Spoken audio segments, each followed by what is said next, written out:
चांदवडच्या वाघदर्डीमध्ये पुलाचा भराव गेला वाहून। ग्रामस्थांना करावा लागतोय जीवघेणा प्रवास। विद्यार्थी व शेतकऱ्यांची होते गैरसोय। सततच्या पावसाने आलेल्या पुरामुळे नाशिकच्या चांदवड तालुक्यातील वाघदर्डी भडाणे शिवारातील पानसण पुलाचा भराव वाहून गेल्याने परिसरातील ग्रामस्थांचा गावाशी संपर्क तुटला असून अवघ्या 1 फुटाच्या छोट्याशा रस्त्यावरून जीवघेणा प्रवास करावा लागत आहे।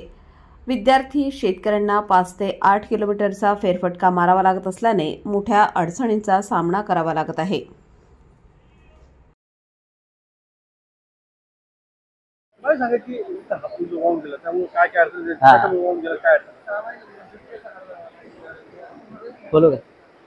या ठिकाणी सततच्या पावसामुळे या पुलाची दुरावस्था झाली आहे, म्हणून शासनाने याच्याकडे लवकरच्या लवकर काळजीपूर्वक काम केलं पाहिजे। आणि मुलांना शाळेमध्ये जाण्यासाठी फार तकलीफ होते, म्हणून फार इथून वंडवस्ती ते वाघदडी या शाळेमध्ये जावं लागतं। त्याच्यामुळे मुलांच्या दृष्टिकोनातून शासनानं लवकरच्या लवकर हा पूल मंजूर करून आम्हाला शेतकऱ्यांना रहदारीसाठी जाण्या येण्यासाठी काम करून दिलं पाहिजे, अशी माझी शासनाकडे कळकळीची विनंती आहे।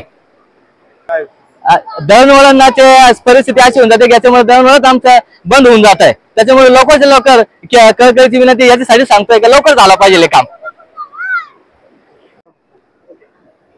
काय नेमकी पूल आहे, त्याच्यामुळे काय अडचण येतात आणि तुम्ही कोणाकोणाला संपर्क केला?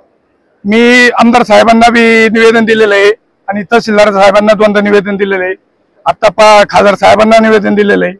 जो सगळ्या जेवढ्या होते तेवढं निवेदन दिलेलं आहे, पण त्याच्यावर अजून कोणी बघायला आलेलं नाही, पाहायला आलेलं नाही।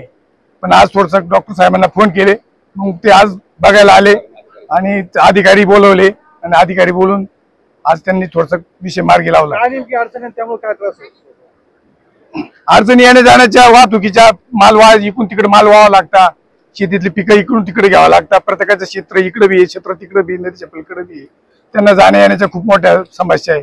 आणि एवढं जास्त म्हणजे शाळेतील मुलांची, शाळेतील 40 ते 50 मुलं शाळेतून जाण्या येण्याची परिस्थिती खूप भयानक आहे। एवढ्यांची जायचं म्हणजे धरणा खालून जायचं ठरलं कमीत कमी 10 किलोमीटर अंतर पडतो, एवढं लांबून पाठवणं शक्य नाही। त्याच्यामुळे ही पूल होणं खूप गरजेचं आहे। काय नाव? शिवाजी रामचंद्र पगार।